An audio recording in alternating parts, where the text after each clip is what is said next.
Hey now, Brawlers, it's time for another Board Game Brawl review with Nick Minahan, sponsored by BoardGameBliss.com. Hey folks, today we're going to take a look at an expansion. It is the first and only, to this point, expansion for Level 7 Omega Protocol. It's called Extreme Prejudice because it's extreme. But only 1x though, so not as fun as you might hope. So I had actually lamented the fact for quite a while that Level 7 didn't seem to be getting, or Omega Protocol at least, didn't seem to be getting another expansion anytime soon. Because actually within the storyline of the Level 7 universe, where there was, in the first Level 7 game, there were evil experiments from this Dr. Kronos alien dude who was captured in Area 51, blah, blah, blah. Then it went on to Level 7 Omega Protocol. Then it went on to another game. They went past this part of the storyline called Level 7 Invasion, where all hell breaks loose and Earth is being invaded by aliens. So I'm like, well, I guess they just gave up on this story. So I was quite surprised that they went back and revisited it, and quite happy that they did so. In Level 7 Omega Protocol and in Extreme Prejudice, multiple players play as a Black Ops team who is going down into a facility in order to find the evil Dr. Kronos.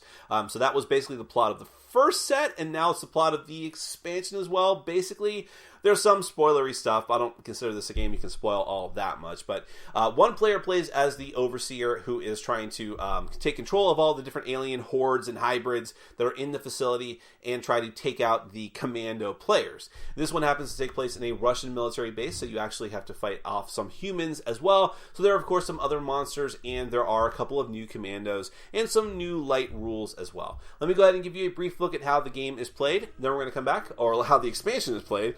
Then we're going to come back. I'll let you know what I think.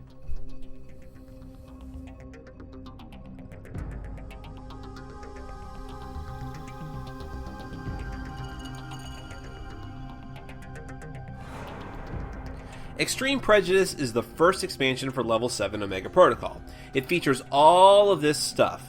Nothing in the expansion is drastically different than the content in the first game, but there is now more of it and more variety. Most of the content in this set is fully backwards compatible.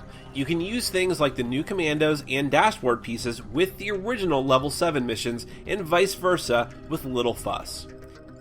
There are 5 brand new scenarios in the rulebook for Extreme Prejudice. But let's start with a couple of minor rules changes. First, exhaustion. Each Commando now gets 3 of these move tokens at the start of the game. During each round, every time the Commando uses 1 adrenaline to move, one of the move tokens must be flipped from blue to red. If all 3 move tokens are red, but the Commando can and wants to take more move actions, she must now spend an additional adrenaline in order to take those actions.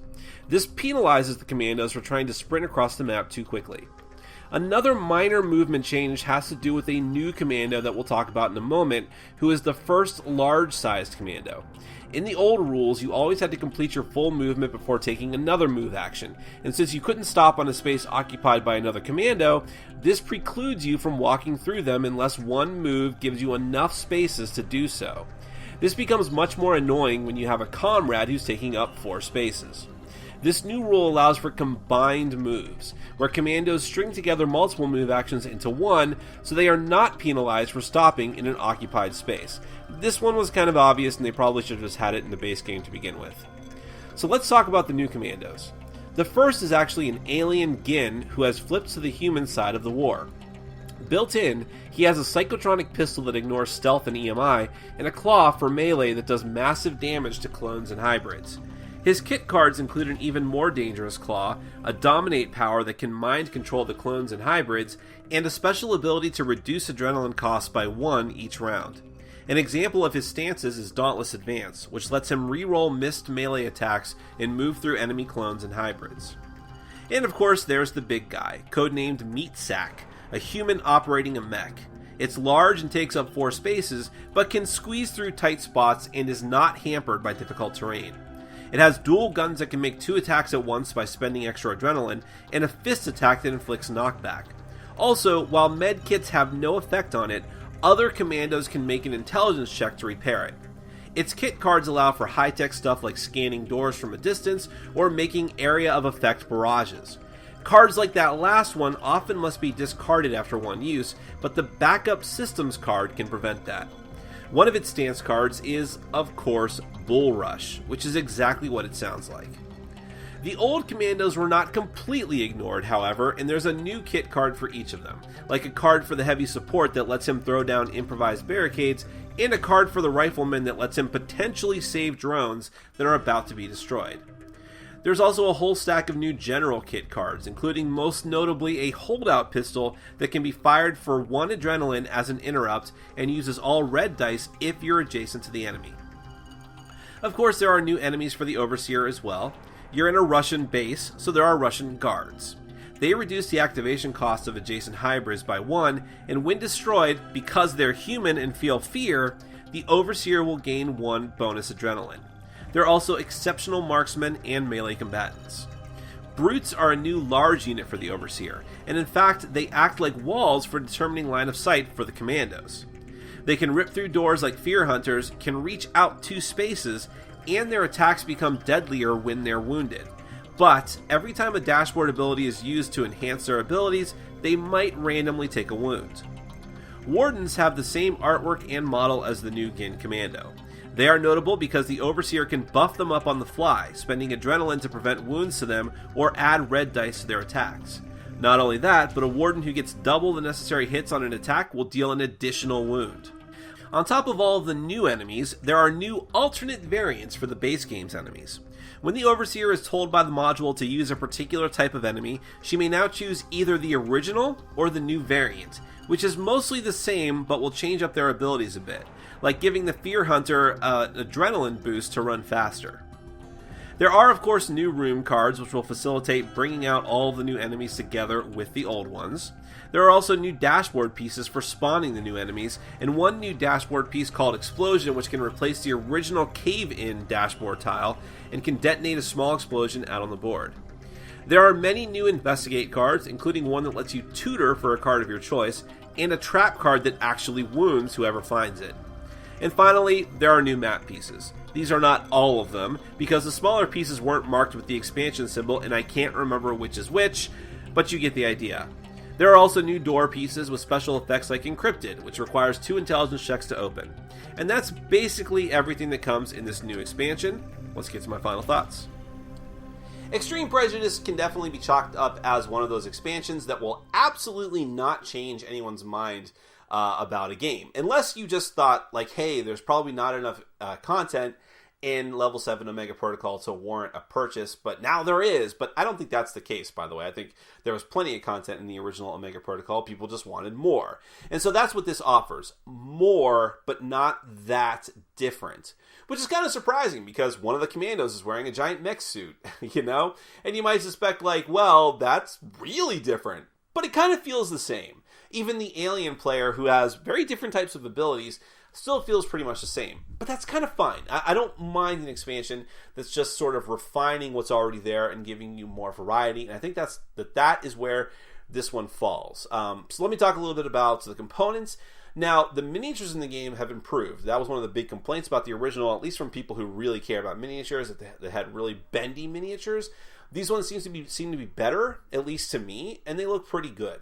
I will complain about the cards in this game, and that's something that wasn't evident in the overview because it was just a difficult thing for me to explain there, but I'll tell you now that they're different sizes than the original cards. Now, for some of these, it doesn't matter. Like the kit cards, who cares? You might say it's annoying, but it doesn't matter because you're not shuffling those cards, you're just picking from them.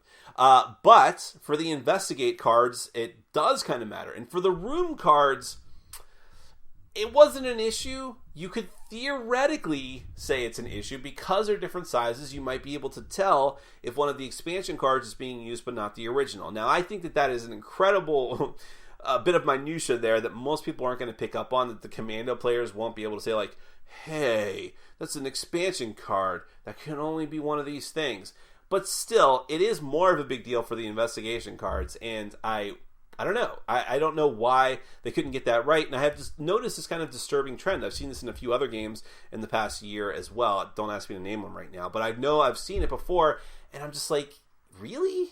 That's kind of like 101 for an expansion. Make sure it matches up with the original stuff. So it is worth noting that. I don't think it's a deal breaker by any stretch of the imagination, but it might actually, if you play the game a ton, coerce you into sleeving it, whereas you might not have sleeved them before. something to note at least. But other than that, I like all the component qualities here. I like the 2 new characters. We'll just go ahead and move into the mechanics of the game as well. They're very interesting and unique as far as the theme goes. Like I said, mechanically they don't feel tremendously different. I might make an argument they're a bit too powerful compared to the other ones, especially the alien. The alien has some really kick-ass abilities, just like really powerful. Like his melee weapon's insane, and using it together with the stance that gives him increased rolls for his melee. I mean, that's just kind of pretty powerful, I would say, and being able to move through enemies.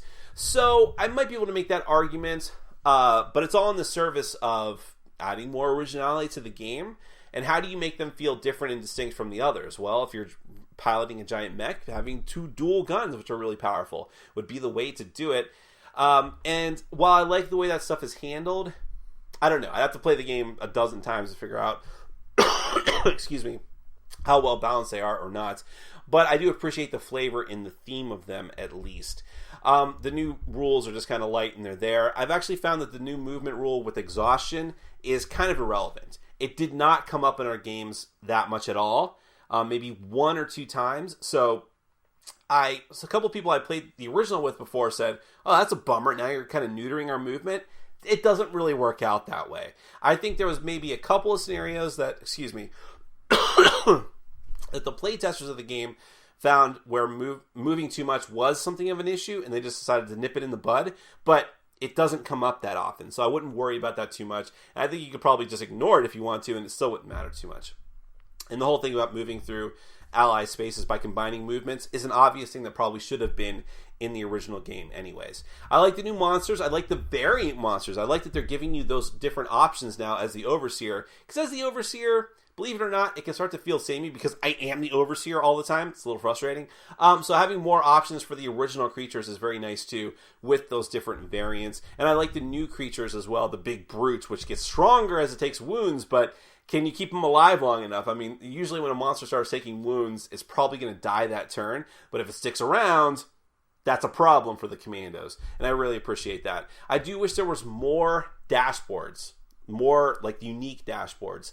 That might be the one thing in this set that I thought there should have been a lot more of. They kind of bummed out on.